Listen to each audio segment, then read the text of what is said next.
ছোট ছেলে শেহজাদ খান বীরের জন্মদিন উপলক্ষে খুনসুটিতে মেতেছেন ডালিউড সুপারস্টার শাকিব খান। এমন কিছু ছবি সামাজিক যোগাযোগ মাধ্যমে শেয়ার করেছিলেন শাকিবের সাবেক স্ত্রী ও বীরের মা চিত্রনায়িকা শবনম বুবলী। শেয়ার করা ছবিগুলোতে বাবা ছেলে বেশ হাসি খুশি ভাবে ধরা দিয়েছেন। জন্মদিনের কেকেও রয়েছে আলাদা এক ছোঁয়া।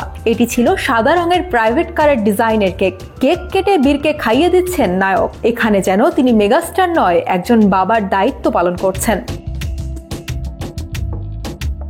এরপরে আবার ঈদের আনন্দের মধ্যে শাকিব খানের স্ত্রী অপু বিশ্বাসের পোস্ট। বিষয়টি যেন জমে ক্ষীর। শাকিব খানকে দিলেন উপাধি, কিন্তু কেন? এই নিয়ে দর্শকের মধ্যে এক ধরনের উত্তেজনা। আর হবেই না কেন, তিনি তো বাংলাদেশের 1 নম্বর সুপারস্টার। আসুন জেনে আসি অপু বিশ্বাসের পোস্ট দেওয়ার কারণ। 2008 সালে গোপনে বিয়ে করেন মেগাস্টার শাকিব খান ও অভিনেত্রী অপু বিশ্বাস। কলকাতায় তাদের সন্তান আব্রাহাম খান জয়ের জন্ম হয়।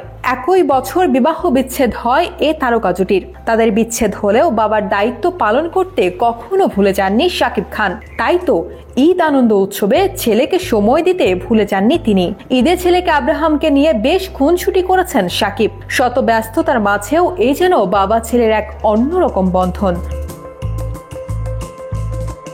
সামাজিক যোগাযোগ মাধ্যমে অপু বিশ্বাস শাকিব আব্রাহামের কিছু ছবি শেয়ার করেছেন, যেখানে ধরা দিয়েছে বাবা ছেলের ঈদ আনন্দ উৎসব। ছবি শেয়ার করে অপু ক্যাপশনে লিখেছে, 1000 কিলোমিটার দূরত্বে থেকেও আজ আমি নিশ্চিন্ত, কারণ আব্রাহাম তার পাপার পরম আদরে আনন্দে উল্লাসে ঈদ উদযাপন করলো।